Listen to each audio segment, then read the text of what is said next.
Walang sino man ang makakapigil sa pag-asik ko ng lagim hanggang sa maibigay ko ang hustisyang nararapat sa apo ko. Buhay kapalit ay maraming buhay. Ako ang magtatalaga ng kamatayan sa mga walang pusong nilalang. Tama na! Ang ulo ko! Tama na! Hirap na ako! Patawarin mo na ako! Hindi ko sinasadya! Maghihirap ka hanggang sa iyong huling hininga, hanggang nakaapak pa mga paa mo sa lupa, para kang kahoy na unti-unting inaanay, hanggang sa gumapang ka at mamatay! Taon 1983, Barangay Kang Asa. Alas 5 ng hapon, bahagyang maalon ang dagat.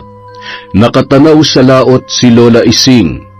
Nilingon niya ang natutulog pa rin na si Boyet sa lumang banig na sinapinan niya ng puting kumot. May sinat si Boyet nung mga sandaling yon. Dinampi ni Lola Ising ang kanyang palad sa kanyang apo na 7 taong gulang pa lamang. Lumabas ang babaeng matanda nang matanaw ang mga paparating na mangingisda galing sa laot. Gusto niya kasing magluto ng may sabaw na isda para makakain ng maayos ang kanyang apo. 2 araw na rin kasing matamlay ang walang ganang kumain na si Boyet. Nagmamadaling naglakad ang matanda papunta sa may daungan para hindi siya maunahan ng ibang mamimili. Kapag nagkataon kasi na nakipagsabayan siya sa mga ito, ay marami siyang naririnig na pasaring tungkol sa kanya. Matagal na kasi siyang pinaghihinalaang mangkukulam sa nasabing lugar. Ang mga bata naman ay natatakot din sa kanya dahil sa mahaba at kulay puti niyang buhok. Hindi naman nagpapaapekto ang matanda sa sinasabing yon ng iba. Masaya kasi siya sa buhay, lalo na't kontento na siya sa pagmamahal na ipinaparamdam sa kanya ng kanyang apo na si Boyet. Pagkababa ng mga mangingisda, agad nilang pinagbilhan ang matanda. Pinasobrahan pa nila yon. Mababakas sa mukha nila ang takot at halatang naiilang habang nakikipag-usap kay Lola Ising. Hindi na kayo nasanay sa akin. Huwag kayong mag-alala. Hindi ko naman kayo kukulamin. Salamat sa pasobrang isda. Sigurado matutuwa ang apo kong si Boyet. Pagkatapos mag-abot ng bayad ay agad din siyang tumalikod. Iba talagang kaba ko kapag nakikita ko si Lola Ising.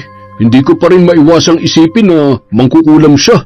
Ikaw, Arman, naniniwala ka ba sa kulam? Hindi ko alam. Wala akong alam sa mga ganyang bagay. Pero kung iisipin nga naman, sino pa ba naman ang mukhang mangkukulam dito sa baryo natin? Tsaka nakita mo ba kung gaano kakapal yung pera ni Lola Ising? Saan naman siya kukuha ng ganong karaming pera kung hindi siya mangkukulam? Ang sabi nga mahal ang bayad sa ganyan. Depende sa ipagagawa. Ayos, di ba?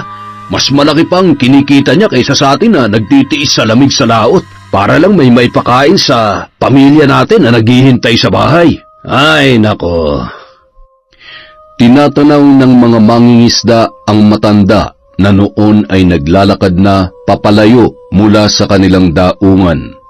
Samantala, nagising si Boyet dahil sa kahol ng alaga nilang aso. Kinapa niya ang unan ng kanyang lola, ngunit wala doon si Lola Ising. Gumapang siya papunta sa may pinto at hinanap ang kanyang tungkod na ginagamit niya kapag naglalakad sa labas. Buti, ano na naman ang nakikita mo? Ang ingay mo naman Nasaan ba si Lola? Nakita mo ba siyang umalis? Hoy bata! Ang pangit ng aso mo! Ang daming sugat! Kadiri! Aray! Bakit ka ba nang babato? Silbahe ka! Isusumbong kita sa Lola Ising ko! Di magsumbong ka! Baka gusto mong sabihin ko sa lolo ko na palayasin kayo sa baryong ito! Ang pangit ng bahay nyo! Pangit-pangit ng damit mo! Parang ikaw ang pinakapangit dito, pati yung lola mo na mukhang mangkukulam! Wala ka na nga nanay, wala ka pang tatay! Nye! Bulag! Lola! Nasaan ka, Lola? Mula sa hindi kalayuan, narinig ni Lola Ising ang iyak ni Boyet. Habang nagmamadali sa paglalakad ay natumba siya ng mabangga ng tumatakbong bata na nanggaling sa kanilang bahay. Magkukulam! Aray ko, salbahing bata ito Apo, Boyet, sandali lang ha?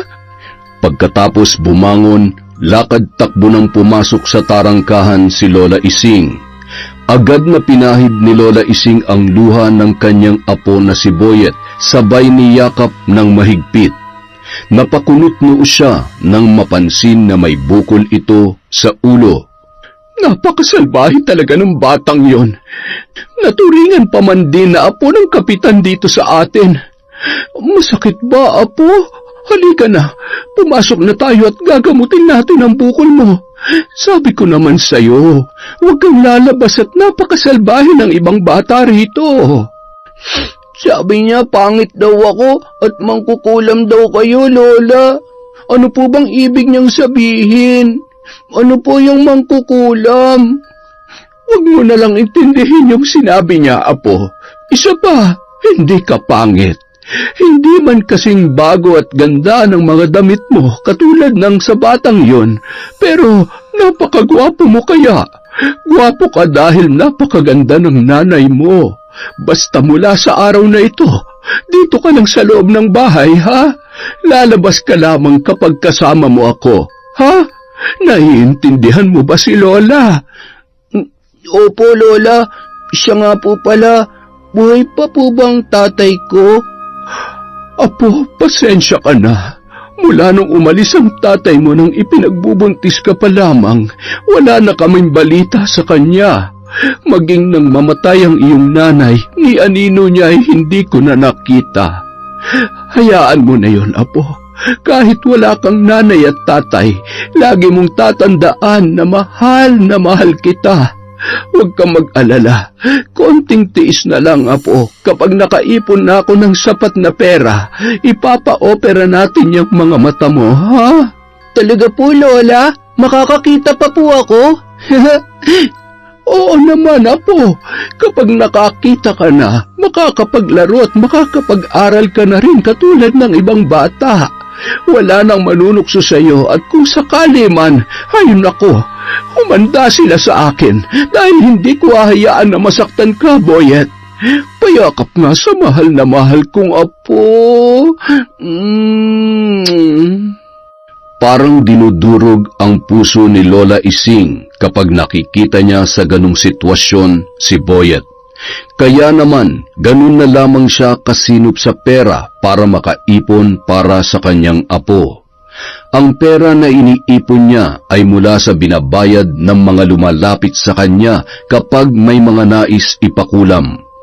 Meron na siyang mga regular na kliyente na pinupuntahan siya sa tuwing Martes o Biyernes ng gabi. Pagkatapos magluto ng hapunan, agad na pinakain ni Lola Ising ang kanyang apong si Boyet. Ang sarap ng luto mo, Lola. Hindi na po mapait ang panlasa ko. Siyempre naman, dahil magaling na ang apo ko. Wala na ang sinat mo, Isa pa, alam ko naman paborito mo itong sinabawang isda na may talbos ng kamote. Lola, aalis ka po bukas, hindi ba? Pwede niyo po ba akong isama sa bayan? Ay nako, apo. Gustuhin ko man ay hindi maaari. Bukod sa mahihiluhin ka, mahihirapan si Lola dahil marami akong bitbit pagkatapos mamili. Hamot sa susunod ay pupunta tayo sa bayan para mamasyal lamang, ha? Ayos ba yun sa'yo, apo ko? Sige po, Lola. Dito na lamang po ako sa loob ng bahay. Lola? Oh, ano yon, apo? Pwede niyo po ba akong bilhan ng bagong damit? Isa lang po. Gusto ko po kulay puti para pareho kami ng kulay ng alaga ko. Oh siya, sige. Ay naku kang bata ka. Basta bukas, baka abutin ako ng gabi, ha? Huwag mong bubuksan ang pinto at kapag may naghanap sa akin, hayaan mo lamang sila. Dito lamang kayo ni Puti maglaro sa loob ng bahay. Sumunod na araw, 12:00 ng tanghali, pagkatapos pakainin ni Lola Ising si Boyet at ang alaga nilang si Puti, agad na ring umalis ang matanda. Paulit-ulit pa rin ang mga bilin nito habang isinasara ang pinto, gayon din ang tarangkahan. Nakalabas na ng pinto si Lola Ising nang bigla siyang tinawag ni Boyet. Agad namang bumalik ang matanda. Hinawakan ni Boyet ang kamay ng kanyang lola, sabay inilagay ito sa kanyang muka. Mag-iingat ka po, Lola, ha? Uuwi po kayo kaagad, ha? Ay, oo, apo. Sige na, pumasok ka na sa loob at isara mo na ang pintuan. Nang makaalis si Lola Ising, tinawag ni Boyet si Puti na tila ba hindi mapakali ng mga oras na yon. Gutom ka pa ba? Ang dami na raw ng pinakain sa'yo ni Lola eh. Dito ka lang sa tabi ko, ha? Matulog tayo para pagkising natin, nandito na si Lola. Humiga sa pahabang upuan sa may kusina si Boyet. Doon na siya pumwesto para kakapain niya na lamang ang pitsil ng tubig at tinapay na nakabalot sa plastik kapag siya ay nagutom na. 4:00 ng hapon, isang lalaki ang napatigil sa labas ng bahay nila Lola Ising. Ngumisi ito nang mapansin na tila walang tao sa kubo ng matandang mangkukulam. Lumingon-lingon pa siya sa paligid para siguraduhing walang tao na makakakita sa kanya. Napakamot ulo ang lalaki nang mahirapan na tanggalin ang tali sa tarangkahan na yari sa kawayan dahil napakahigpit noon. Nakikiramdam naman si Boyet nung mga sandaling yon. Tahol ng tahol si Puti na tila ba may ibang taong nakikita. Sino yan? Lola? Kayo na po ba yan, Lola? Lintik, nandito pa ng batang ito. Di bale, bulag naman ito eh. Boyet, alam mo ba kung saan nakalagay yung pera ng Lola Ising mo? Pera? Hindi ko po alam. Paano ka nakapasok? Siguro magnanakaw ka, no? Akala mo siguro walang tao dito, no? Yung umalis ka na. Wala kaming pera. Aba, matapang ka, ha? Alam mo ba na kaya kitang tirisin na parang kuto? Ha? Aray, bitiwan mo ang braso ko. Salbahe ka. Kapag hindi ka umalis, sisigaw ako ng malakas. Sige, subukan mo. Kung gusto mong isaksak ko tong kutsilyo dyan sa lalamunan mo, o di kaya putulin ko yung dila mo. Ano? Gusto mo, ha? Ba't teka nga, napakaingay naman itong aso mo. Manang-mana sa'yo. Puti, anong ginawa mo sa kanya? Pinatay mo ba siya? Pinatay mo ba ang alaga ko? Oo, pinatay ko siya. At kapag gumawa ka ng kahit anong hindi ko magugustuhan, isusunod na rin kita sa kanya. Naintindihan mo?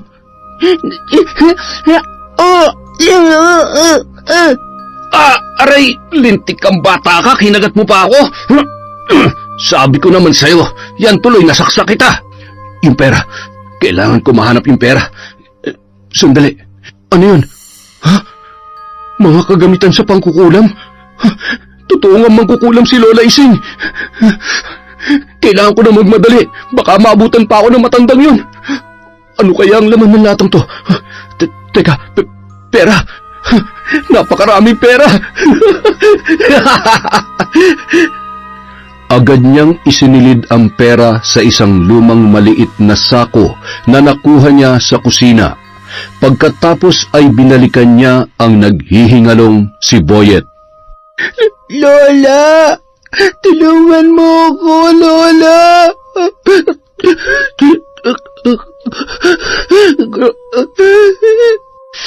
Pasensya ka na, Boyet. Kailangan ko lang eh. Kesa naman makulong ako, tatapusin na lang kita. Kailangan ko lang may paggamot ang tatay ko.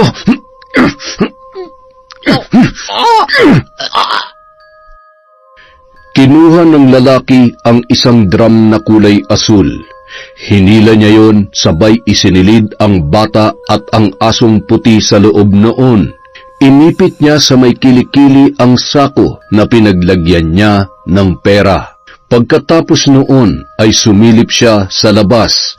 Nang mapansin na walang katao-tao sa paligid, nagmadali siyang lumabas at pinagulong ang drum sa baybayin. Mula sa di kalayuan, natanaw ni Lucas ang lalaking yon na may tinutulak sa baybayin, pagkatapos ay isinakay sa bangka.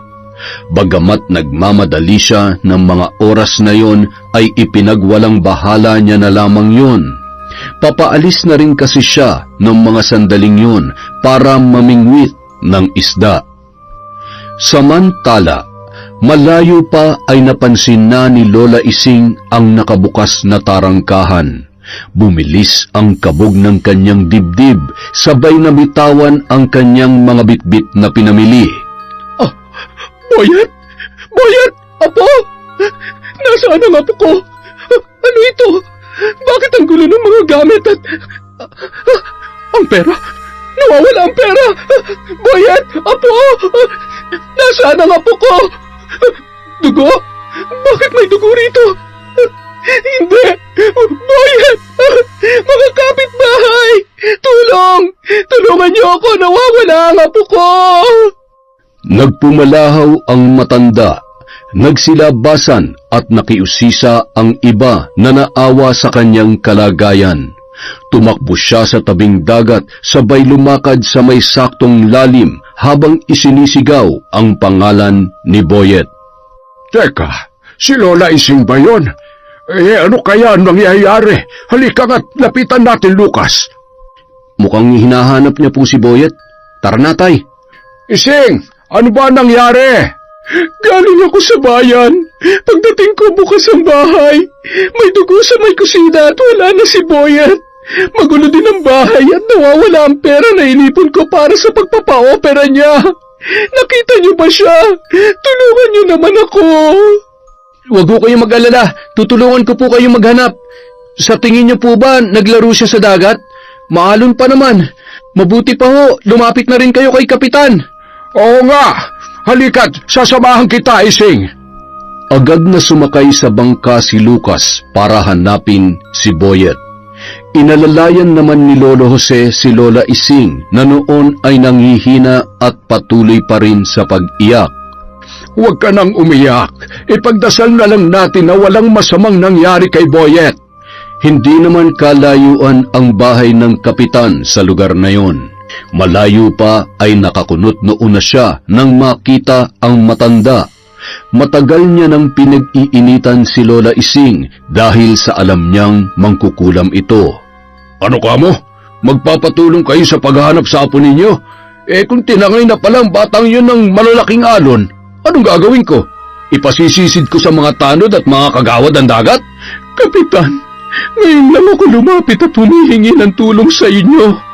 Alam ko may pumasok na magnanakaw sa bahay namin dahil ang perang pinakaipon-ipon ko ay nawala rin. Alam kong siya rin ang dahilan kung bakit nawawala ang aking apo. Baka sinaktan at kung saan niya dinala si Boyet. Nakikiusap ako, Kapitan. Mabuti pa umuwi na muna kayo. Susunod na lamang ako kasamang iba pang opisyal ng barangay at ang iba naman, uutusan ko na tumulong sa paghahanap sa apo nyo. Kung bakit ba naman kasi iniiwan nyo na mag-isa yung bata? Alam nyo namang... Ay... Nandito ako para humingi ng tulong. Hindi para sisihin mo, Kapitan. Kung hindi bukal sa loob mo na tulungan ako. Salamat na lang. Aba, kayo na nga tong humihingi ng tulong, kayo pa tong galit. Maging mga kapitbahay, hindi mga angahas na tumulong sa inyo. Siguro binabalikan lang kayo ng karma dahil sa dami ng kinulam ninyo. Kapitan, mabilis ang aksyon ang kailangan natin. Buhay ng bata ang pinag-uusapan dito. Ngayon na may kailangan kayo, nakakakilala kayo bigla kung sinong kapitan ng baryong ito. Pambihira naman talaga, oh. At hindi dapat katulad mo naluklok sa posisyon na yan. Dahil ginagamit mo lang ang posisyon mo para sa sariling interes. Hindi para sa mga nangangailangan ng tulong na katulad ko. Salamat na lang. Huwag ka na mag-abala pa dahil hindi ko na yun kailangan. Anak ng... Sige, sabi mo yan ha. Tingnan lang natin kung makakabalik ng buhay ang apo nyo. Ayaw nyo naman pala ng tulong ko eh. Di mabuti. Ay nako, storbo.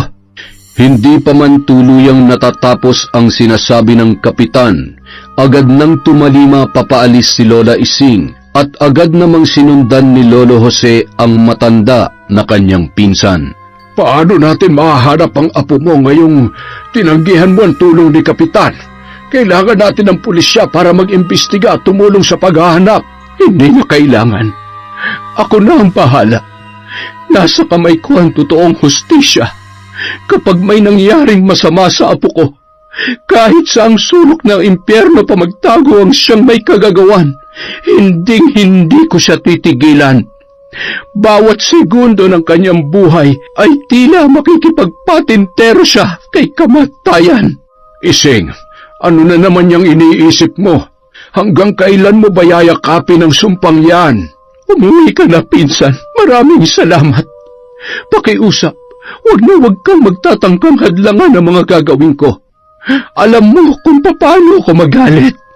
Nanlilisik ang mga mata at nakakuyom ang mga kamao na tinalikuran ni Lola Ising.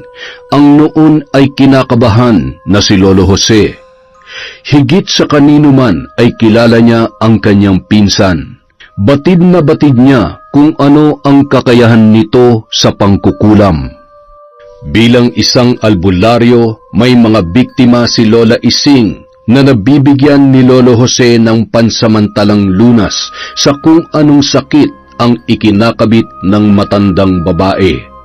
Ngunit hindi niya magawang kontrahin ang sumpa nito. Kambal ang kanilang ina, pareho sila na may alam sa aklat ng karunungan.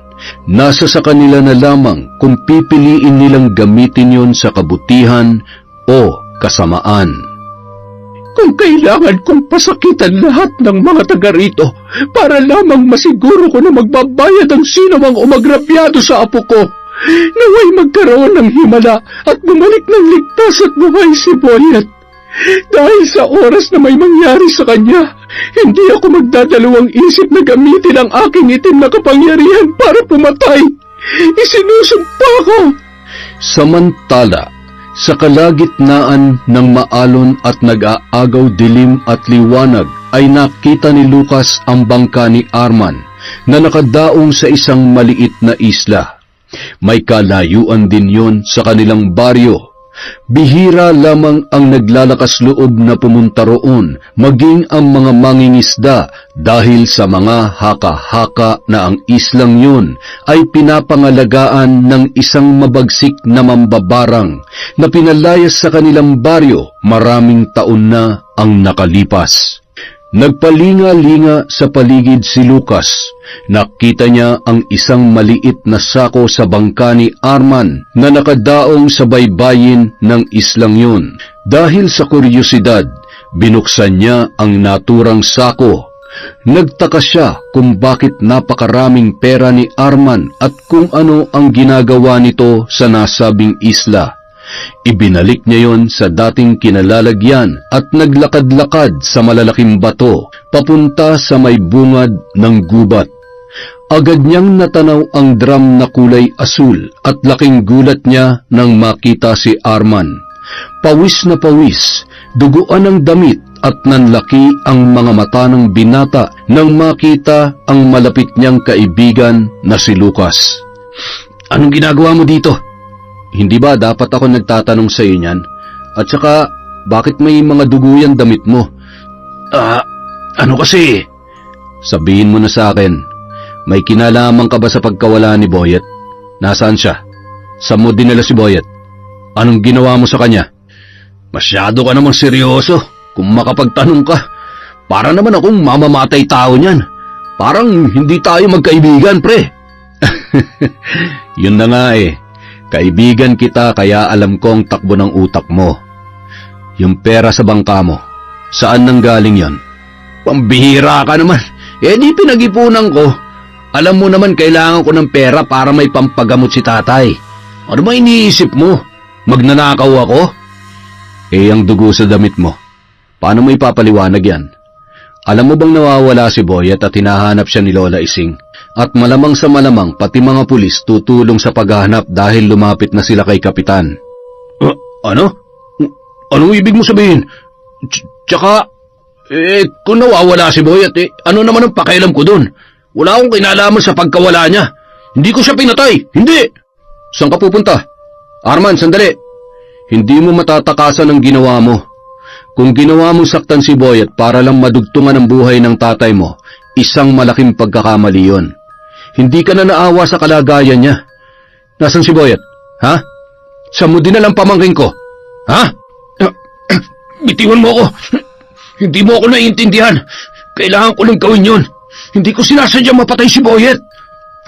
Napakasama mo. Magbabayad ka. Dapat sa'yo makulong. Hindi mangyayari yan dahil walang ibang makakaalam nito. Hindi ako pwede makulong kaya dapat sa'yo mamatay din katulad ng pamangkin mo. Habang nagpapambuno ang dalawa sa may batuhang bahagi, sinakal ni Arman si Lucas habang nanlilisik ang kanyang mga mata.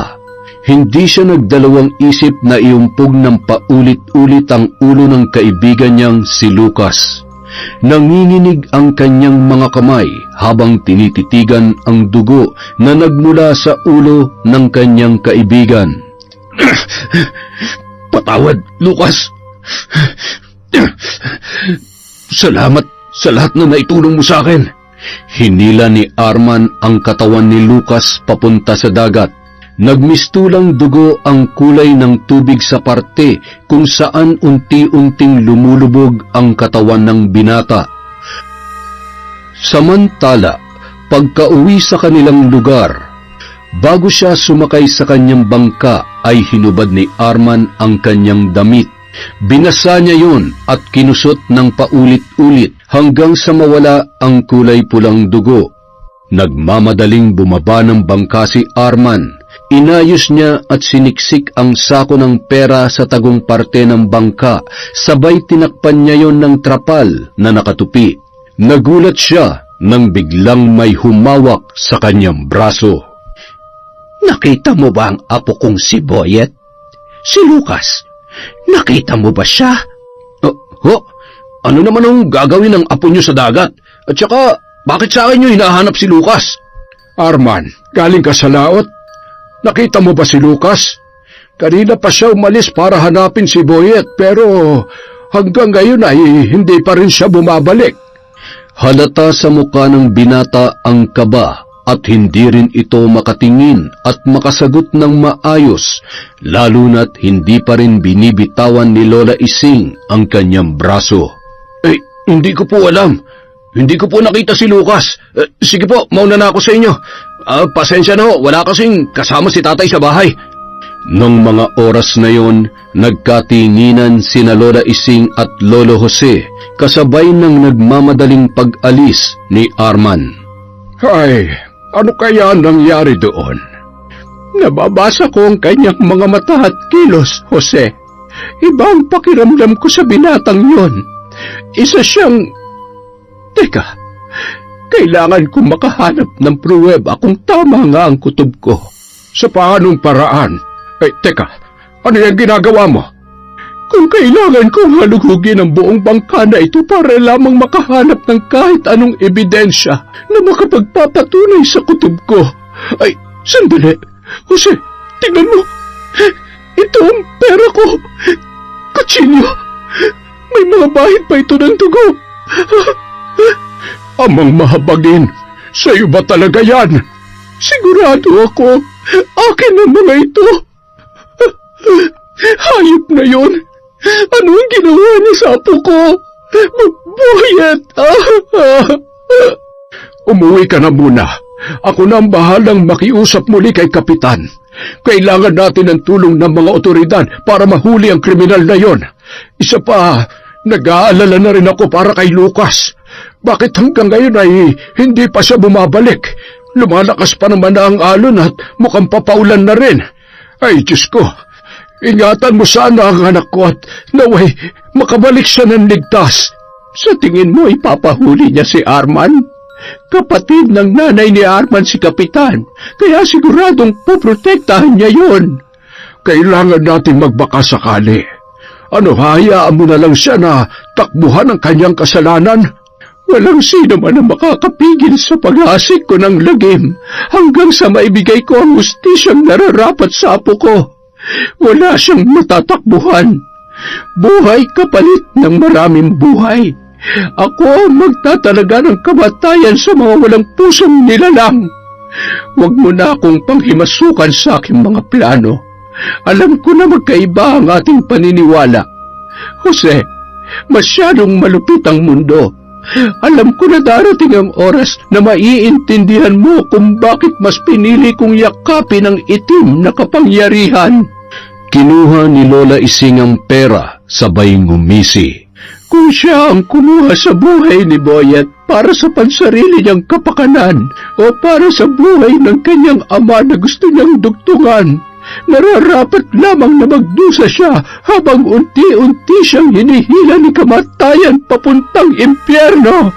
Alam ni Lolo Jose na wala na siyang magagawa pa sa nais mangyari ni Lola Ising. Nang gabing yun, sinubukan ni Lolo Jose na kumatok ng maraming beses sa bahay ng kanilang kapitan, ngunit hindi man lamang siya pinagbuksan ng pinto. Ngumisi lamang ang kapitan habang tinatanong sa bintana ang naglalakad at papalayong si Lolo Jose. Dahil sa nangyari, sa mga mangingisdang kasamahan ni Lucas lumapit si Lolo Jose para hanapin ang kanyang anak. Hindi naman nagdalawang isip ang mga yun, lalo na't maraming nagmamahal kay Lucas dahil sa pagiging mabait at matulungin nito. Naibalik nila ang bangka ni Lucas, ngunit bigo silang matagpuan ang katawan ng binata. Maraming haka-haka na posibleng nalunod ang binata dahil sa malakas na ulan at alon nung gabing yon. Samantala, 12:00 ng gabi, nagkukubli sa madilim na bahagi si Lola Ising. Nagmamasid siya sa labas habang nakatanaw sa loob ng bahay dahil sa noon ay nakabukas na bintana. Kitang-kita niya na nag-eempake ng mga damit si Arman. Kung sa tingin mo matatakasan mo ang kasalanan mo, nagkakamali ka, Arman. Wala kang kawala dahil kahit saan ka pa pumunta, minuminuto kang mumultuhin ng iyong kasamaan. Pagkatapos mag-empake ay nagpaalam si Arman sa kanyang nakaratay na ama. Tay, sandali lang ho ako. Pagbalik ko, aalis na tayo sa baryong ito. Ipapagamot na kita. May pera na tayo, Tay. Makakapagsimula na tayo at magsasama pa tayo ng matagal. Hinawakan siya sa braso ng kanyang ama bilang tugon, habang nagngingilid ang mga luha nito. Anak, wag kang gagawa ng kahit anong desisyon na pagsisisihan mo sa huli.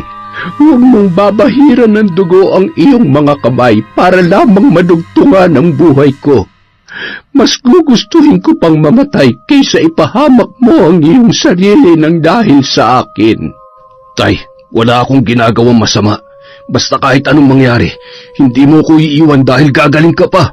Pangako ko sa iyo yan. Kaya lumabang ka lang, Tay. Arman, anak, dito ka lang. Huwag kang umalis. Arman! Pagkaalis ni Arman ay nakangising pumasok si Lola Ising. Nilapitan niya ang hindi na makabangong matanda dahil sa iniinda nitong karamdaman. Alam mo ba kung gaano kasama ang anak mo? Demonyo ang anak mo.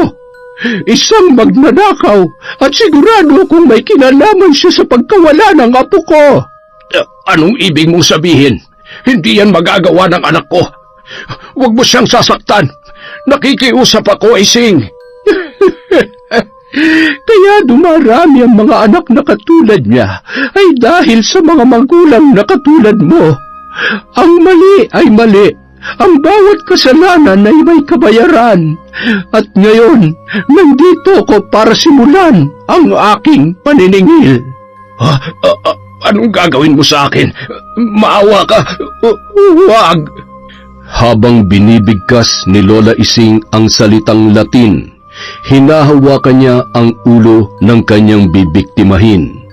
Hindi yun makakilos at wala na ring boses na lumalabas pa sa bibig ng matandang lalaki. Bumunot siya ng ilang hibla ng mapuputing buhok ng nasabing matanda.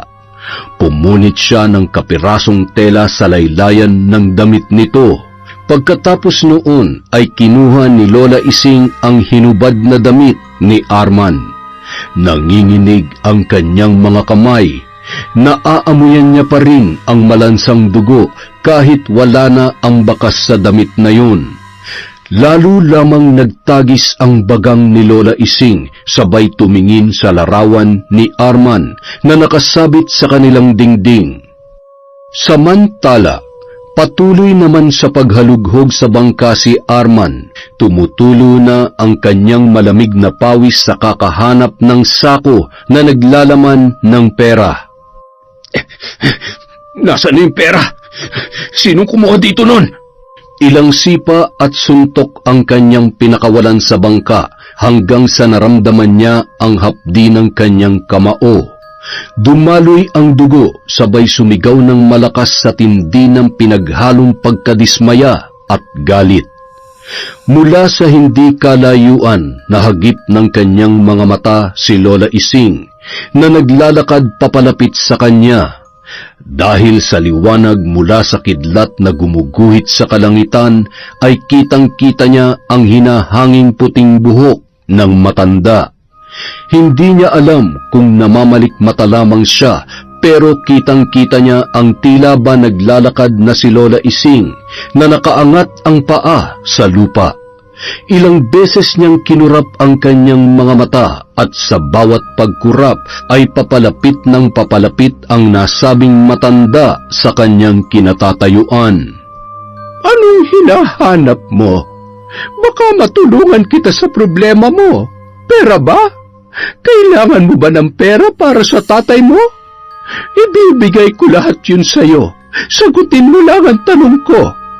Nasaan ang apo ko? Nasaan si Boyet? Wag ka lalapit. Hindi ko alam kung anong sinasabi mo. Hindi ko alam kung nasaan si Boyet. Sinungaling. Pagsisisihan mo ito. Pagsisisihan mo.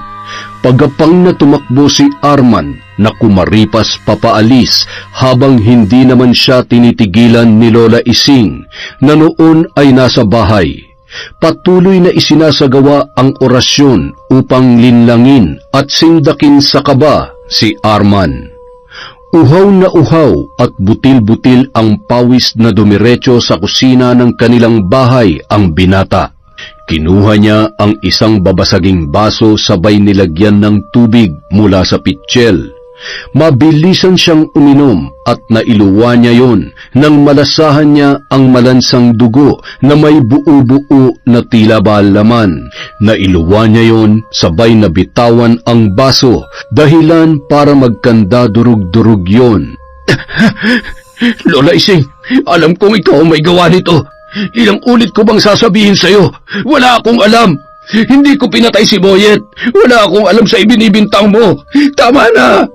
Nakahawak sa tainga habang paulit-ulit niyang naririnig ang kakilakilabot na halakhak ni Lola Ising na noon ay tila ba tinatangay ng hangin papalayo. Nang mahimasmasan at natapos na ang ritual na isinasagawa ng matanda nung mga oras na yon, ay agad niyang kinuha ang bag at nilapitan ang kanyang ama. Napaatras siya ng pagtingin niya sa kanyang tatay. Napakaraming kalawanging perdible na nakatusok sa talukap ng mga mata nito at ang bibig naman ay tinahi gamit ang patpat ng sako. Nang hawakan niya ang kanyang ama ay nanlalamig na ang buong katawan nito. Tatay, anong nangyari sa'yo?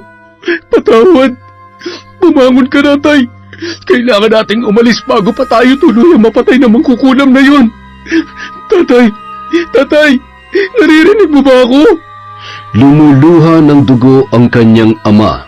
Naririnig niya man ang sinasabi ni Arman ay hindi niya na magawang makausap ang kanyang anak dahil sa kanyang kalagayan.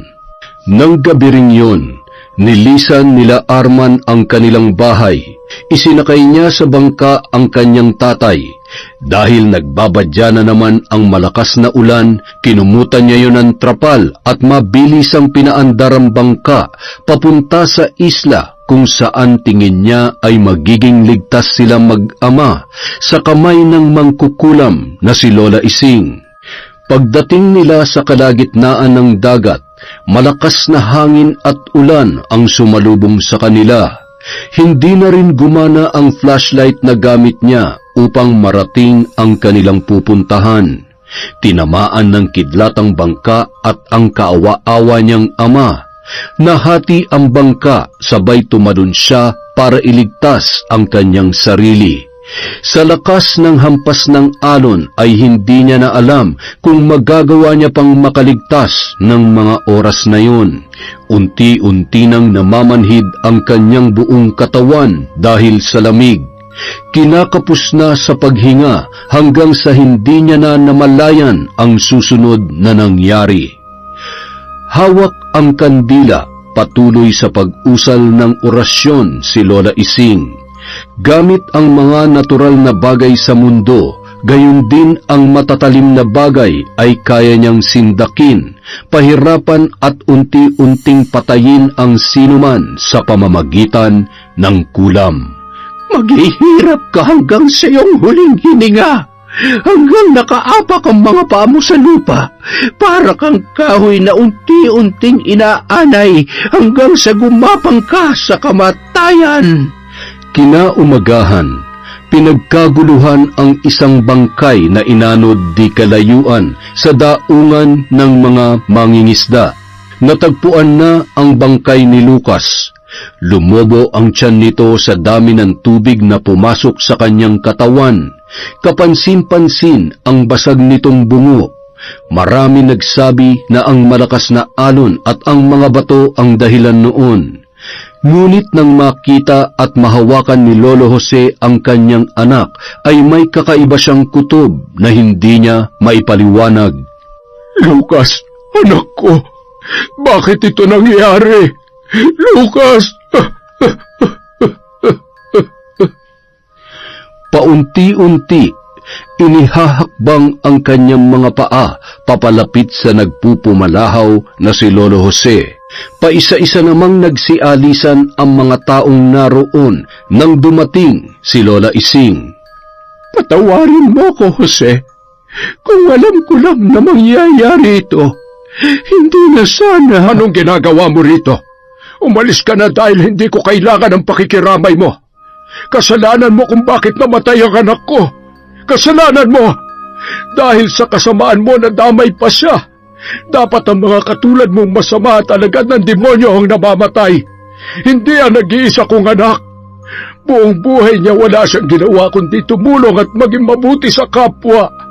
Bakit siya pa? Ay, Diyos ko, bakit mo kinuha ang aking anak? Walang may kagustuhan na mangyari ito. Pero pareho lang tayong nawalan. Hanggang ngayon hindi ko makita ang bangkay ng aking apo. Hindi ko mahawakan. Umalis ka na, Ising. Umalis ka na rito. Parang puputok ang dibdib ni Lola Ising sa ipinakitang yon ni Lolo Jose. Lalo lamang bumigat ang kanyang nararamdaman at tumindi ang galit kay Arman. Nagtulong-tulong ang mga mangingisda na dalhin ang bangkay ni Lucas sa bahay ni Lolo Jose. Nangako namang babalik ang mga yon para tumulong sa paggawa ng kabaong para sa kanilang kaibigan. Pagkaalis ng mga tao ay dali-daling tinanggal ni Lolo Jose ang isa sa kanyang mga kwintas. Yun ay ang mutya ng alikbangon. Ang mutya na yun ay nagmula sa isang damo na may berdeng dahon at ang dulong bahagi nito ay umaahon sa kalupaan. May kakayahan itong muling bumuhay ng patay sa panandaliang pagkakataon para isiwalat ang katotohanan o kung may huling habilin ang namayapa. Inilagay niya yun sa bibig ni Lucas at ilang sandali lamang ay minulat ng binata ang kanyang mga mata. Anak, nais ko lamang malaman kung ano ang dahilan ng iyong pagkamatay. Aksidente ba o tao ang may kagagawan nito? Si Arman, pinatay niya si Boyet. At nang malaman ko ang katotohanan, pinatay niya rin ako. Lucas, anak, pagbabayaran niya ang ginawa niya sa iyo. Mabubulok siya sa kulungan. Nang araw ding yun, pumunta si Kapitan para mag-abot ng tulong. Nakakalungkot lang isipin na sa kagustuhan niyang tumulong sa iba, buhay niya tuloy ang nawala. Bagay na sigurado kung bibihira na lamang ang makakagawa. Ni minsan, hindi naging makasarili ang anak ko, kaya hanggang sa huling sandali ng kanyang buhay, ang gusto niya lang ay tumulong at makamit ang hustisya. Kaya naman hindi na ako magpapaligoy-ligoy pa. Kung alam niyo kung nasa nagtatago ang pamangkin niyong si Arman, huwag mo na sana siyang pagtakpan dahil siya ang dahilan ng pagkamatay ni Boyet at Lucas. At siya rin ang magnanakaw. Maghilay-hilay kayo sa pananalita niyo. Mahirap magbintang lalo na't wala kayong sapat na ebidensya. Isa pa, hindi ko alam kung nasaan siya. Ni minsan hindi naging malapit sa akin yang si Arman. Kung sa bagay, hindi naman nakapagtataka kung paano aabot sa puntong makakapagnakaw na siya dahil ikaw, na mismong kamag-anak niya, hindi sila magawan tulungan sa panahon ng kanilang pangangailangan. Naiintindihan ko na masakit ang mawalan ng anak, pero para bastusin ako ng ganito? Kung hindi nyo kailangan ng pakikiramay ko, nagsasayang lang pala ako ng oras dito. Kung gusto mo mabigyang hustisya ang pagkamatay ng anak mo at ng apo ng pinsan mong mangkukulam, sige, subukan nyo maghanap ng hustisya. Mula sa araw na ito, sarado na ang pinto ng bahay ko para tumulong sa mga katulad ninyo. Darating ang araw na kakailanganin mo rin ang tulong ko. Sana sa araw na yon, mapagtanto mo kung gaano kaimportante ang maging pantay at mabuti sa lahat, hindi lang sa mga taong napapakinabangan mo. Matapos ang 3 araw, tuluyan ng inilibing si Lucas. Nag-iwan ng sakit sa bawat kaibigan at kakilala ang nakakalungkot na sinapit niya. Pinili naman ni Lolo Jose na itago ang kanyang nalalaman dahil nababatid niya na tama nga ang kanyang pinsan na si Lola Ising na ang hustisya na hinahangad nila ay mapapadali kung sila mismo ang kikilos para pagbayarin si Arman sa pagpatay nito kina Boyet at Lucas. Nagising si Arman sa isang lumang kubo. Punong-puno ng sugat ang kanyang katawan. Napadpad siya sa isang liblib na baryo. Natagpuan siya ng mga mangingisda roon at dinala sa bahay ng isang albularyo na nakatira malapit sa baybayin. Bigla na lamang siyang napahiyaw nung mga sandaling yon. Tama na! Ang ulo ko! Tama na! Isang makapangyarihang mangkukulam ang may gawa sa iyo nito. Isang sumpa na hindi basta-basta makokontra ng kahit sino man. Pahihirapan ka niya hanggang sa ikaw ay mamatay. Hindi ako pwedeng mamatay. Ako ang papatay sa mangkukulam na yon bago niya pa ako matuluyan. Papatayin ko siya! Tumigil ka. Huwag mong sabihin yan. Lahat na naiisip mo at bawat kilos mo ay alam niya. Magkaugnay kayong dalawa dahil sa sumpa ng kulam. Hindi ka niya titigilan hanggat hindi ka nakakabayad sa mga kasalanang nagawa mo. Hindi ba manggagamot ka? Gamutin mo ako! Sabi ko naman sa iyo, masyado siyang malakas. Hindi ko siya kayang kalabanin. Wala ka palang silbi. Anong klaseng albularyo ka ba? Ha? Alam mo kung ako sa'yo, gagawa ko ng paraan dahil kapag hindi mo ako ginamot, isusunod kita sa mga pinatay ko. Pinatay? May pinatay ka? Oh, bakit? At ikaw ang isusunod ko kapag hindi mo nagawa ang gusto ko. Bigyan mo ako ng kahit anong proteksyon para hindi ako masaktan na mangkukulam na yon. Yung mga medalyon mo, ibigay mo sa akin yan. Bilis! Hindi maaari. Ito ang nagbibigay proteksyon sa akin at gabay ko sa panggagamot. Ako ang namamanata sa mga ito kaya hindi ito gagana kahit pa ipagkaloob ko sa iyo. Lalo na't masama ang iyong hangarin. Gaano man kalakas ang isang mutya o anting-anting, kung hindi para sa kabutihan, hinding-hindi mangyayari ang iyong kagustuhan at kahilingan. Harapin mo ang iyong kasalanan. Pagbayaran mo sa tamang paraan, baka sakaling mailigtas mo ang buhay mo kapag naitama mo ang lahat. Nagpapatawa ka ba? Walang awa ang mangkukulam na yon. Kung alam mo lang kung anong ginawa niya sa amin ng tatay ko. Pero lahat ng pinagdaanan ninyo ay parte lamang ng kanyang paniningil. Isang pagkakamali ang kalabanin ng isang mangkukulam. Marami siyang kayang gawin para ikay pahirapan hanggang sa ikaw ay mamatay. Bitawan mo yan. Pagkatapos kong gamutin ang mga sugat mo, magagawa mo pa talaga akong pagnakawan at saktan? Dahil wala kang kwenta, kaya mas mabuti pang patayin na lang din kita. Huwag, maawa ka. Sige, susubukan kong kalabanin ang mangkukulam na nagpapahirap sa'yo. Huwag mo lamang akong papatayin. Yan, ganyan. Takot ka rin naman pa ng mamatay eh.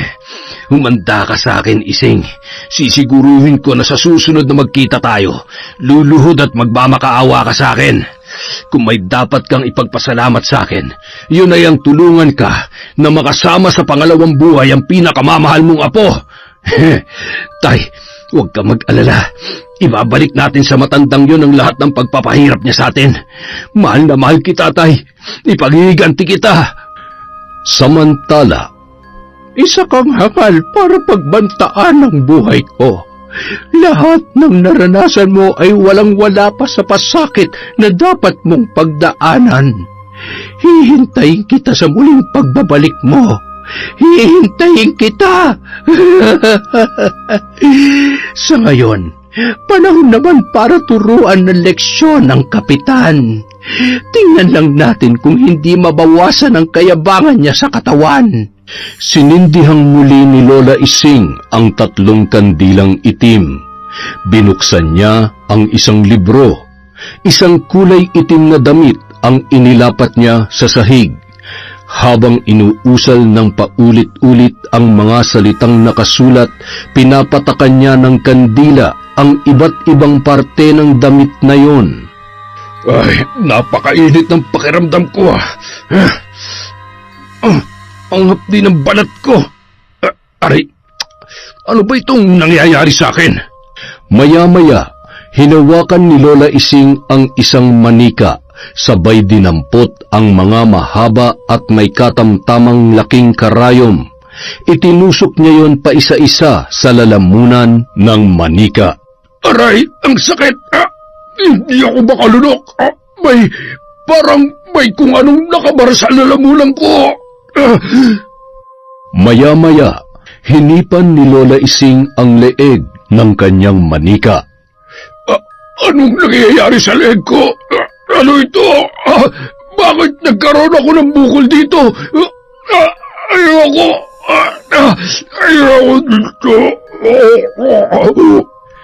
Samantala, simula pa lamang ito ng kalbaryo ng buhay mo.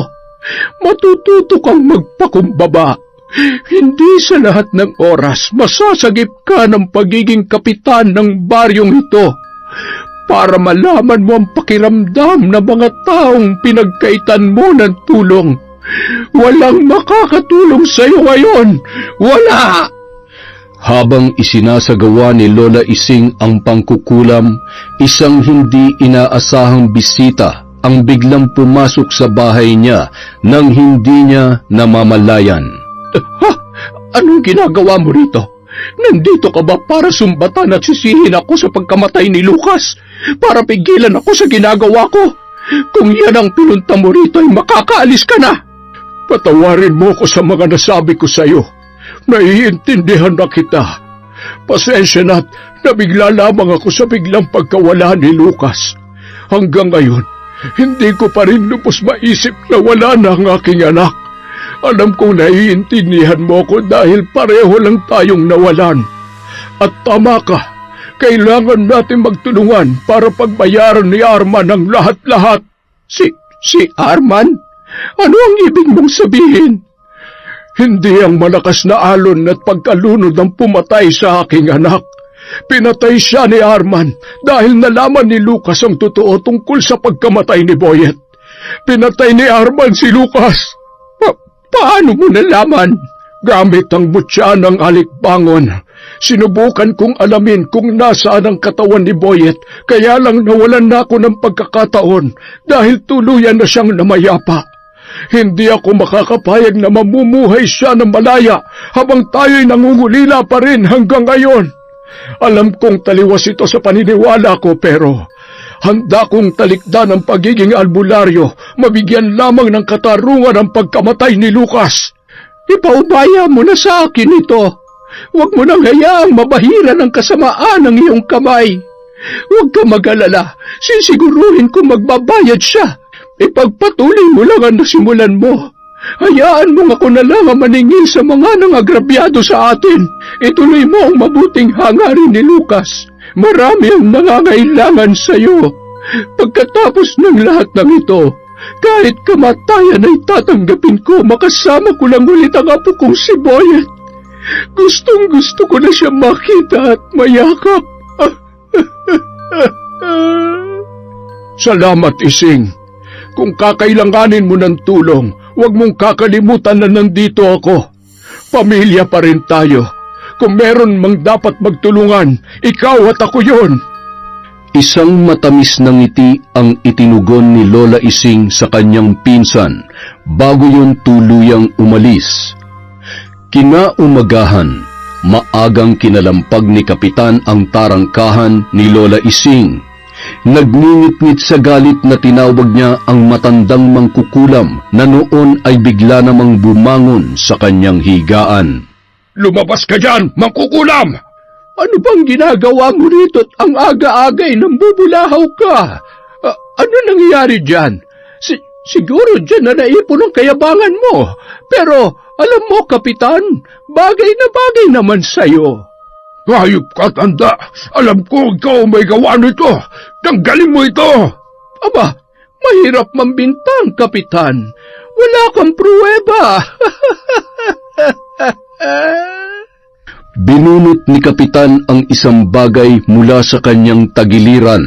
Ang iba naman nilang kapitbahay ay nakikiusyoso nung mga oras na yon. Nakikita mo to? Itong baril na to ang tatapos sa'yo. Isang kalabit ko lang dito. Mamamaalam ka sa mundo. Kaya huwag kang magpakasaya, tanda. Dahil kapag naubos ang pasensya ko, anumang oras, ipapasundo kita kay San Pedro. Sige, kalabitin mo na yung baril mo. Patayin mo ko. Ipakita mo sa mga tao kung gaano ka talaga kasama. Ipakita mo ang totoong kulay mo. Isa kang mapagpanggap na uhaw sa posisyon para napastanganin ang mga taong katulad namin. Wala kang kwenta. Hindi mo ako masisindak. Anumang oras na gustuhin ko ay kaya kitang tapusin. Patayin mo man ako, mananatiling buhay ang sumpa ng kulam na ikinabit ko sa'yo. Makakahanap rin ako ng katapat mo. Hindi ka magtatagumpay sa plano mo. Wala kang kasing sama. Alagad ka ng demonyo. Nagsisimula pa lang ako, Kapitan. Marami pa akong sorpresa para sa'yo. Kaya kung ako sa'yo umuwi ka na, baka mamaya hindi mo na maabutan pa ang pinakamamahal mong apo. Ano? Huwag na huwag mo idadamay ang apo ko. Wala siyang kasalanan na dapat pagbayaran sa'yo. Tingnan mo nga naman. Sarili mo nga po, hindi mo kilala. Ilang beses niyang hinamak ang apo ko dahil matapobre rin siya. Matapobreng katulad mo. Hindi pa tayo tapos. Babalikan kita. Maganda ka na dahil nabibilang na lang ang araw mo sa baryong ito. Nanlilisik ang mga mata ni Lola Ising dahil sa galit.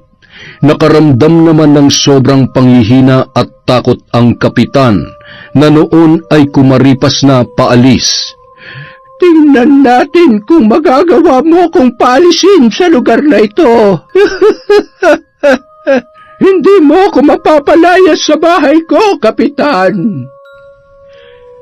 Kinagabihan, habang naghahanda si Lola Ising sa kanyang ritual, dalawang lalaki na may takip sa muka ang pumasok sa kanyang bahay.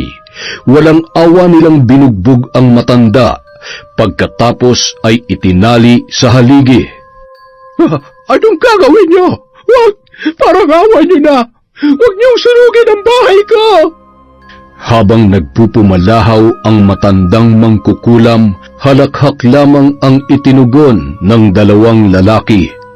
Hindi pa ako maaaring mamatay! Hindi ko pa naipaghihiganti ang aking apo! Nagsisimula ng matupok ang ilang bahagi ng bahay nang dumating si Lolo Jose para kumustahin ang kalagayan ng kanyang pinsan na si Lola Ising. Ano nangyayari? Sunog! Ising! Kailangan ko siyang iligtas! Hindi siya pwedeng mamatay! Nagmamadali niyang sinipa ang pinto na noon ay bahagyang nakabukas. Matapos kalagan ng tali si Lola Ising na noon ay nahihirapang huminga dahil sa makapal na usok. Pilit nilang inaaninag ang kinalalagyan ng kaban kung saan naroon ang mga gamit niya sa pangkukulam. Lumabas ka na! Ako nang bahala magdala nito! Bilisan mo!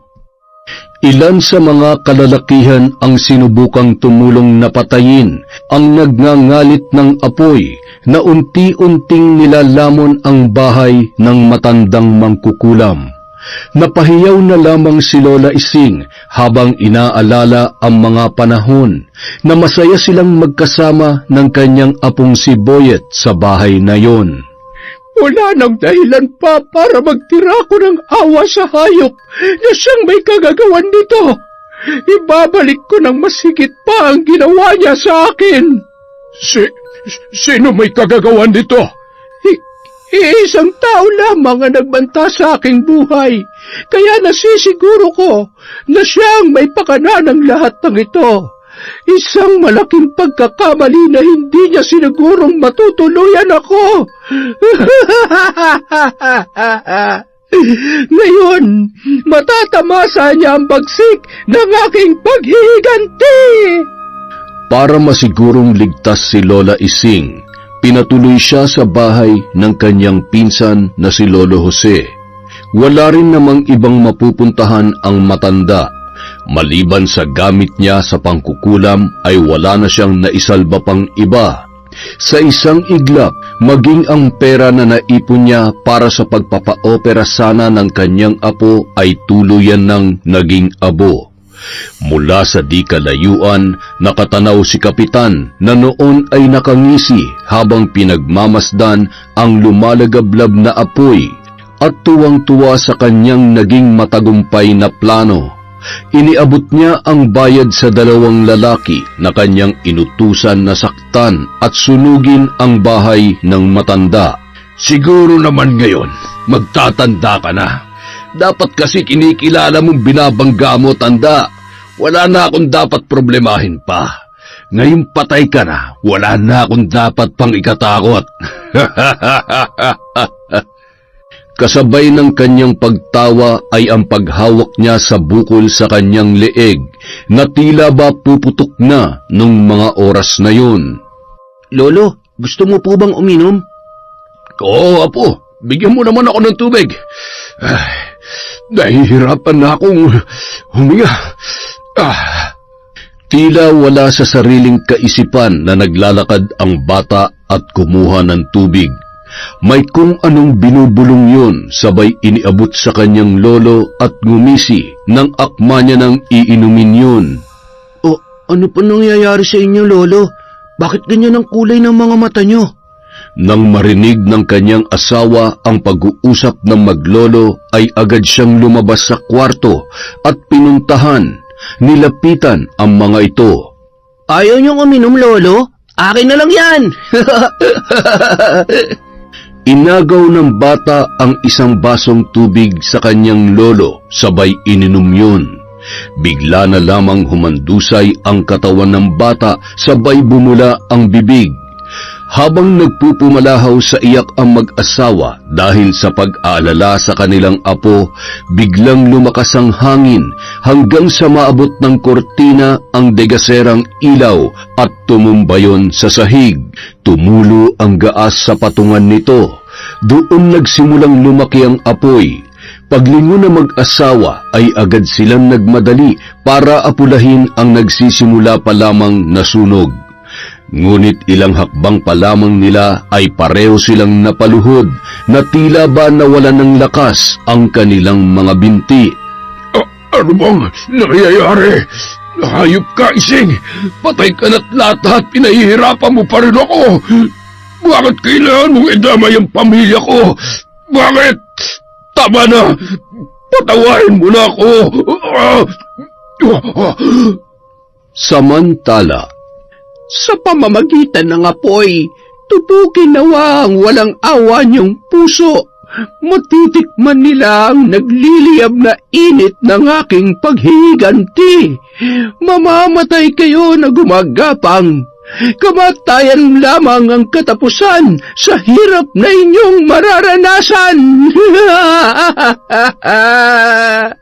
habang pinakikinggan ni Lolo Jose ang isinasagawang ritual ng kanyang pinsan, hindi niya maiwasang makonsensya. Pumasok siya sa isang kwarto at tinapik ang balikat ni Lola Ising. Ising, tama na yan. Baka lalo ka lamang mapahamak sa ginagawa mo. Hindi ako natatakot sa kahit ano pang kapahamakan na paparating.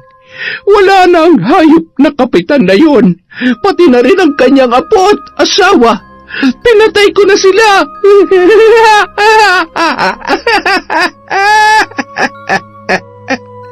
Nang lumabas si Lolo Jose, natanawan niya ang lumalagablab na apoy mula sa malaking bahay ng kapitan ng nasabing barangay. Makalipas ang isang linggo, naging usap-usapan sa buong baryo ang nangyari sa kanilang kinikilalang kapitan. Maraming haka-haka na nagsasabing si Lola Ising ang may pakana ng lahat. Nadagdagan ang takot ng mga tao na naging sarado ang isip sa totoong dahilan ng paghiganti ng matanda. Hindi naman nakapagtataka dahil nung nakaraang araw lamang ay sinugod siya ni Kapitan sa bahay at pinagbantaan. Natural gaganti ang mangkukulam na yon. Nakakatakot na sa baryong ito. Mukhang wala ng awa si Lola Ising mula nang mawala si Boyet. Sa tingin ko, hindi na tayo ligtas sa baryong ito.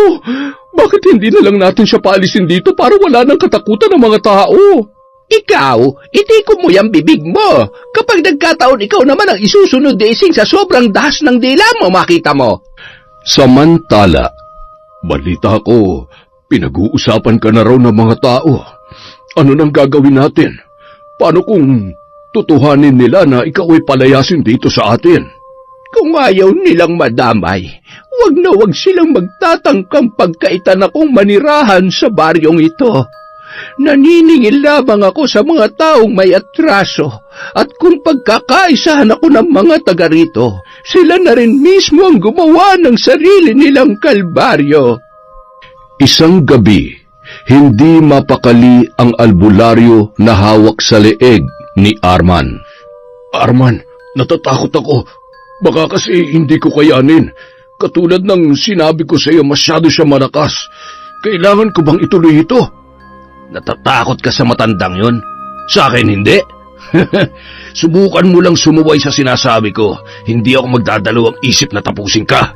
Nanginginig ang mga kamay ng albularyo habang hawak ang kanyang libreto at sinimulan ng ritual na ginagamit sa pagtuligsa ng mangkukulam.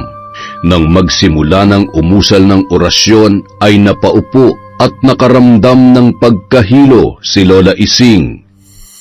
Jose, nanghihina ang buo kong katawan. Iabot mo sa akin ang mga gamit ko. Mayroong sumusubok na kontrahin ang pagiging mangkukulam ko. Kung sino man siya, pagsisisihan niya ang kanyang ginagawa.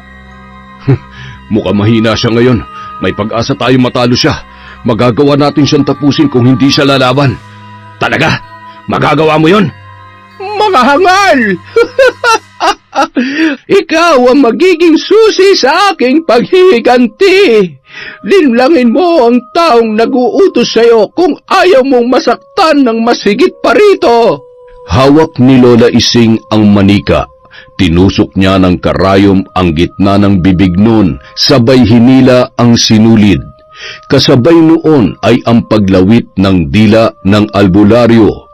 Kinuha niya ang isang manipis na kulay itim na kutsilyong patulis. Tinutusok niya ang bawat pulsuhan ng albularyong yon, dahilan para mapahiyaw ang lalaki sa sakit. Nagpagulong-gulong yon sa lupa habang natataranta naman si Arman sa kanyang nakikita. Nawalan ng malay ang albularyo. Lintik, ano ba nangyari? Babangon ka dyan o tutuluyan kita? Napatay mo ba ang mangkukulam na yon? Nagawa mo bang inuutos ko? Napakasama mo talaga.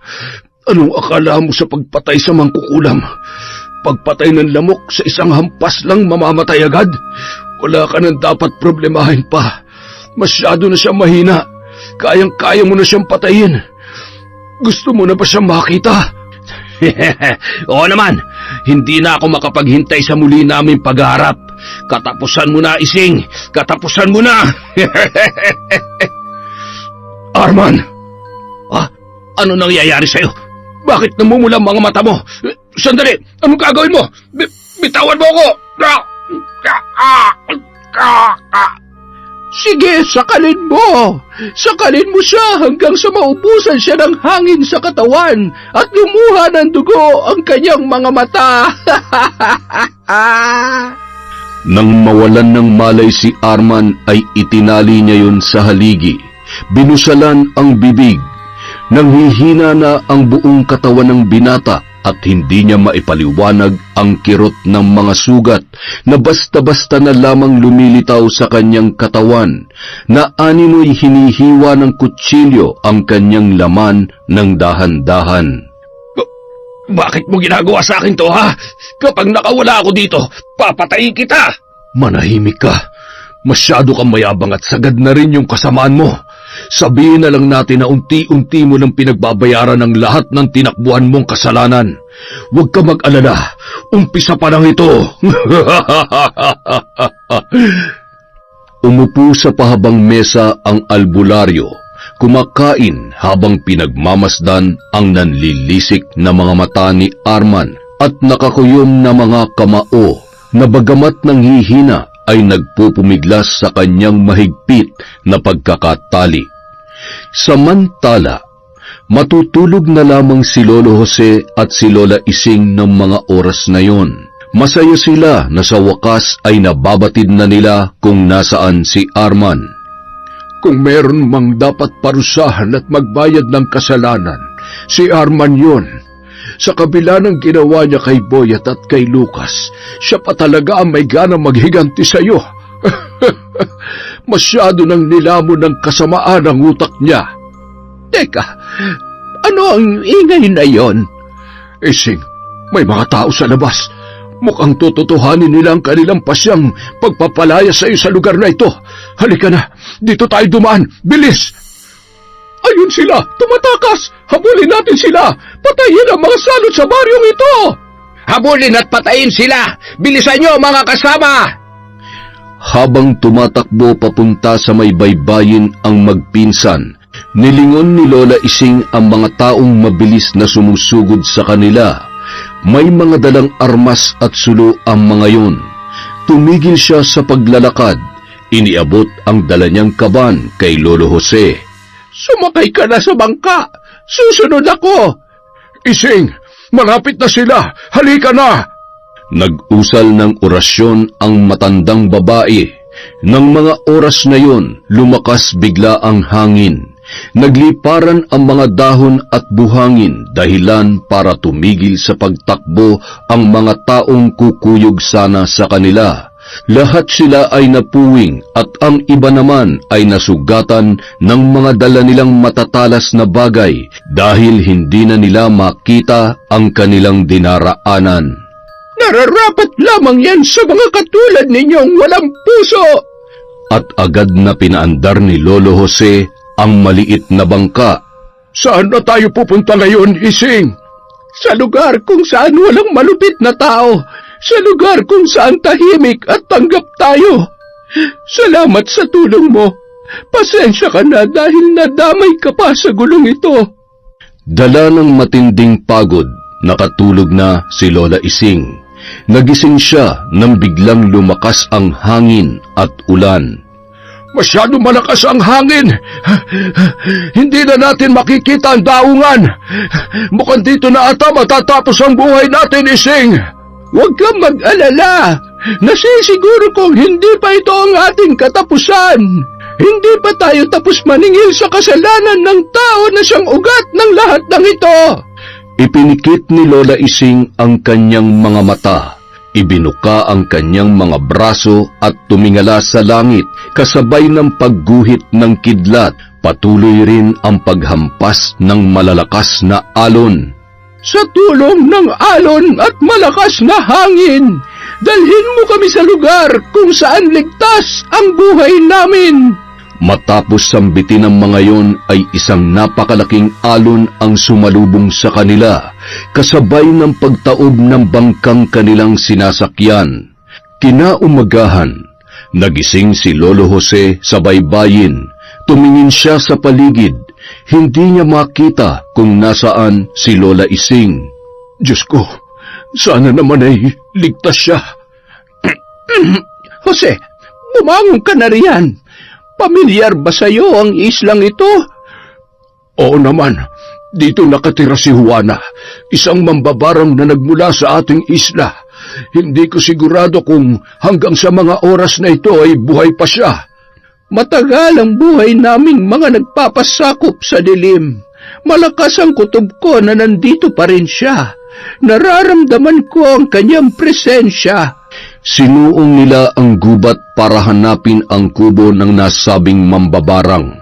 Nagkatinginan sila nang matagpuan nila yon sa gitna ng matatayog na kahoy at sa paanan ng isang talon. Sino kayo? Anong ginagawa niyo rito? Juana, galing kami sa isla kung saan ka galing. Sana'y matulungan mo kami.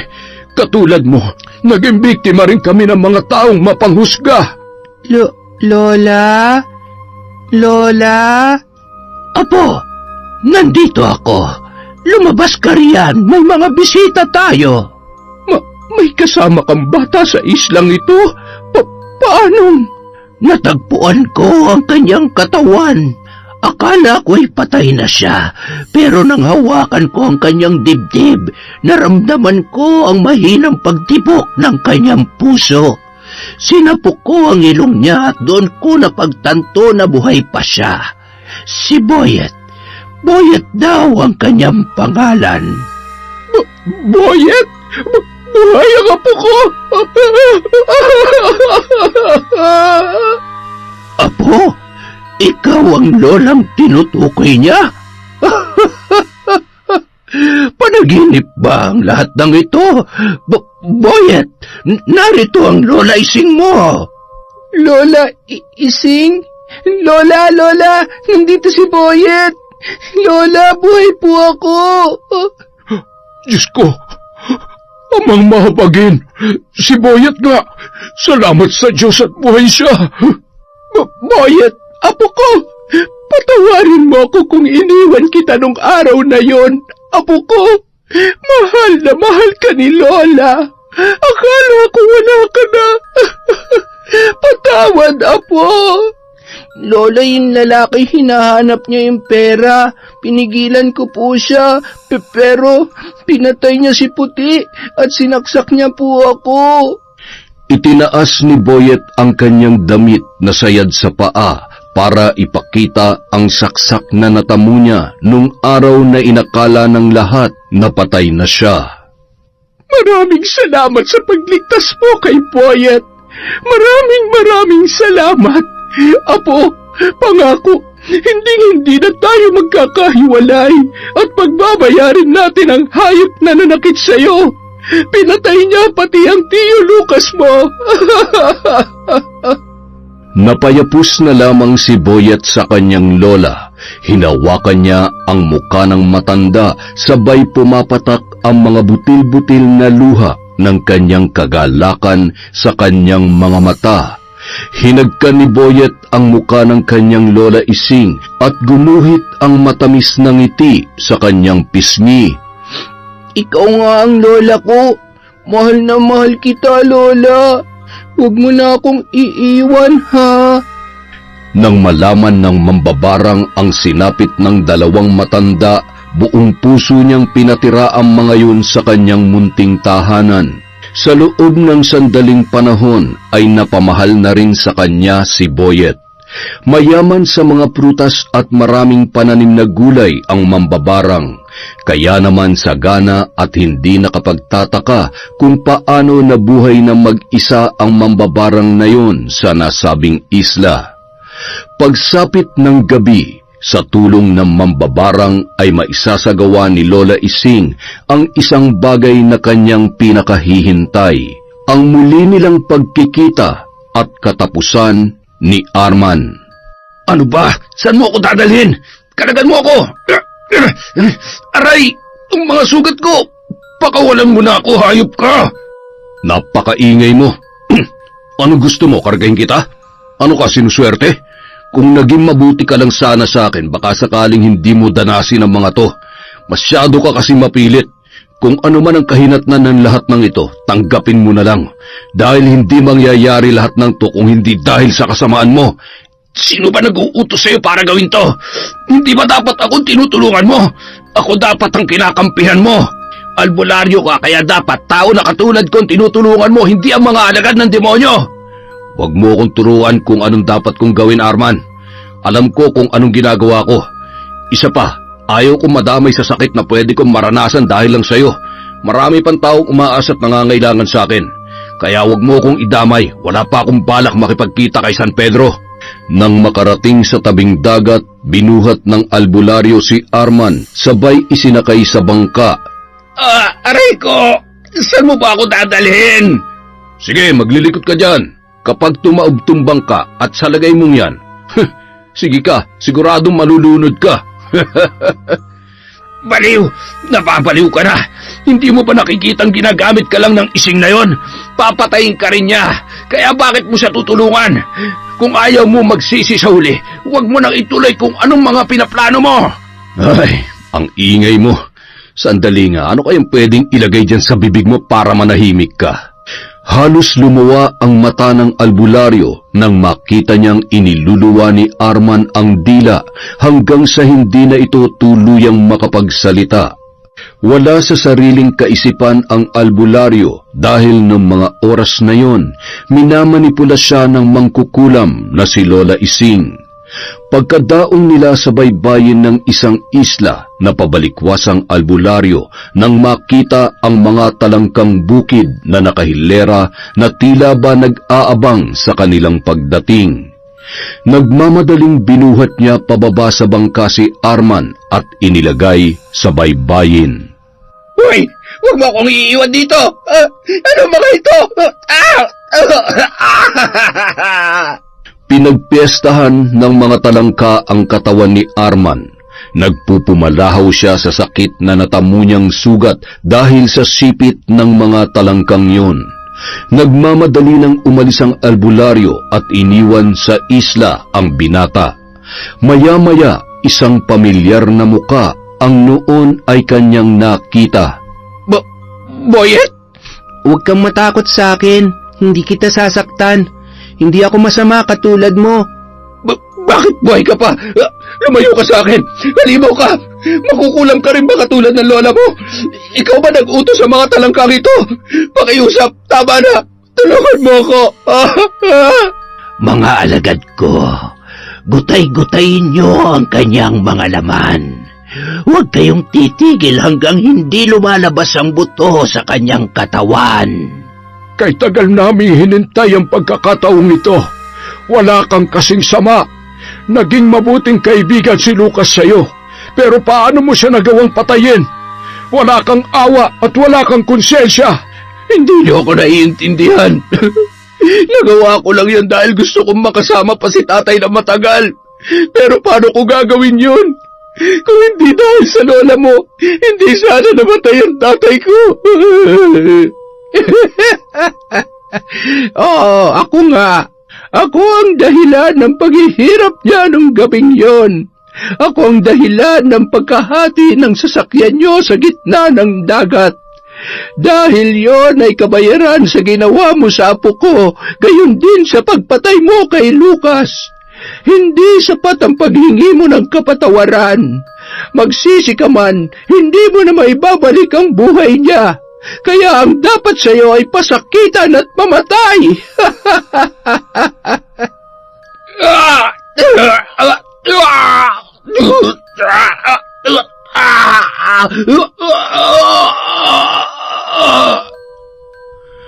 Walang kasing bilis na nilantakan ng mga talangkang bukid na pagmamay-ari ng mambabarang ang katawan ni Arman. Ang dalawa sa mga yun ay tinusok at dinukot ang mga mata ng binata gamit ang mga galamay nito, hanggang sa ang maiwan na lamang ay ang mga buto at bungo ng binata. Dalhin niyo yan sa baryo ng mapanghusgang mga tao. Takutin niyo sila para sila naman ang magkukumahog na lisanin ang kanilang mga bahay. Gawin niyo ang aking ipinag-uutos para sa ating mga kaibigan. Magaling, aking mga alagad! Magaling!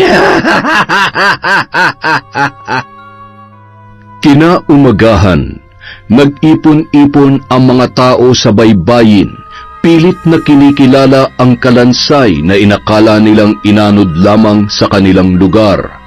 Lumakad sila paatras sabay na pamura nang makita ang napakaraming talangka na animoy susugod sa kanila. Walang kasing bilis na gumapang ang mga yon. Nagsitakbuhan sila sa kani-kanilang mga bahay, ngunit sadyang napakabilis ng mga talangka. Nagtataka ang mga tao na walang tigil sa pagtakbo. Tumakbo na kayo! Paparating na ang mga talangka! Napakarami nila! Mukhang naghihiganti si Lola Ising sa mga taga rito! Hindi siya titigil! Papatayin niya tayong lahat! Ang mga tao nga naman, hanggang sa pagkakataong ito'y wala silang ibang alam, kundi ang paniwalaan ng bagay na walang kasiguruhan. Tama yan, matakot kayo. Ganyan na ganyan ang takot na naramdaman ko ng gabing kinukuyog ako ng mga tao. Takbo! Sa wakas, mamumuhay na tayo ng tahimik, malayo sa mga taong mapanghusga at sa mga taong mas masahol pa sa demonyo. Kung tutuusin, sila ang nagtulak sa atin na yakapin ang kapangyarihan ng dilim. Sa ganitong paraan, nabibigyan natin ng hustisya ang mga taong walang kalaban-laban. Ngayong napagbayad na natin ang mga may kasalanan, baka panahon na para ibaon mo na ang aklat ng karunungan. Magpasalamat na lamang tayo sa buhay na meron tayo ngayon at mamuhay ng payapa sa islang ito. Tama ka. Sapat na sa akin ang kasama ang aking apo. Lola, hindi na tayo aalis dito? Hindi na, apo ko. Dahil dito, ligtas ka. Walang manghahamak sa'yo. Lola, hindi na po ba talaga ako makakakita? Patawad, apo ko. Hindi ko na matutupad ang pangako ko sa'yo na ipapa-opera ko ang mga mata mo. Sinunog ang bahay natin at wala akong nakuha kahit isang sentimo.